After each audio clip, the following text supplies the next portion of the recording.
106 আর 1 টাকা 25 পয়সা।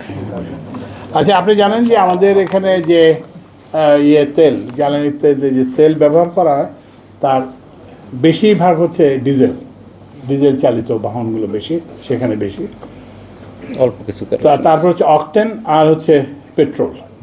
তো আমরা ডিজেলের দাম 106 টাকা 75 পয়সা থেকে 105 টাকা 50 পয়সা, মানে 1 টাকা 25 পয়সা পার লিটারে কমাচ্ছে।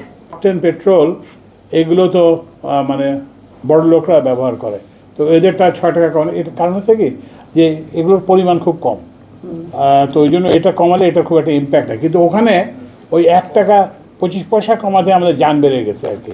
তো আমরা আরও চেষ্টা করব ভবিষ্যতে, আমরা যদি জ্বালানি মূল্য যদি স্থিতিশীল থাকে, আমরা ওই দক্ষতা বৃদ্ধির মাধ্যমে ওই যে প্রকিউরমেন্ট প্রাইস, কারণ এখন তো আমাদের একটা প্রকিউরমেন্ট প্রাইস তো অলরেডি আছে, তো সেটা কিন্তু আমি তো পরিবর্তন করতে পারবো না, একটা কন্ট্রাক্ট আছে, তো সেইটা অনুযায়ী আমরা এইটুকু করছি।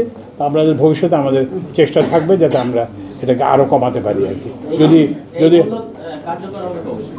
আগামীকাল থেকে 12টার পরে, আজকে রাত 12টা থেকে, আজ রাত 12টা থেকে। জি।